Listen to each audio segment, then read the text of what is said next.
Hi friends, welcome to my channel.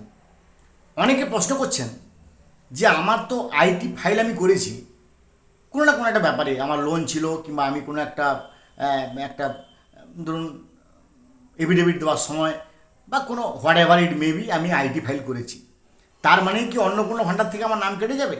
না, এই ব্যাপারটা ভালো করে বুঝুন। অন্নপূর্ণা ভাণ্ডারের নাম তখনই কাটবে কারণ 12 লক্ষ টাকা স্ল্যাব করেছে ইন্ডিয়া গভর্নমেন্ট। আপনার ট্যাক্সে পড়ার জন্য সীমা হচ্ছে 12 লাখ টাকা। চাকরিজীবীদের ক্ষেত্রে ওইটা হচ্ছে 12,75,000 টাকা। তাহলে 12,75,000-এর বেশি যদি আপনার ইনকাম হয় এক বছরে, তবে আপনি ট্যাক্সের আওতায় পড়বেন।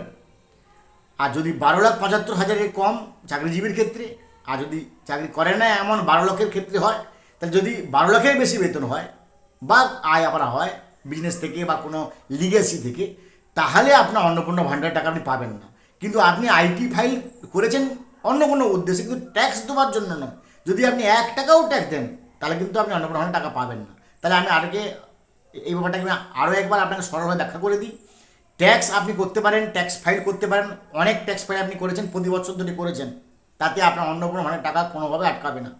যদি আপনার 12 লাখ টাকার বেশি বা 12,75,000 টাকার বেশি হয়, বা যদি আপনি 1 টাকাও ট্যাক্স দিয়ে থাকেন, ট্যাক্স ফাইল যদি আইটি রিটার্ন করে থাকেন, যদি আপনি ট্যাক্স দিয়ে থাকেন, সেক্ষেত্রে কিন্তু অন্নপূর্ণা ভাণ্ডারের টাকা আপনি পাবেন না। তবে সেক্ষেত্রে আপনার বেতনটা কিন্তু বা আয়টা 12 লক্ষের বেশি হতে হবে বা 12,75,000 বেশি হতে হবে। নিশ্চয়ই বোঝাতে পারলাম। তাই নিঃসন্দেহে যারা আইটি ফাইল করেছেন, চিন্তার কোনো কারণ নেই, অন্নপূর্ণা ভাণ্ডারের টাকা আপনার আটকাবে না। ভালো থাকুন, have a good day, thanks.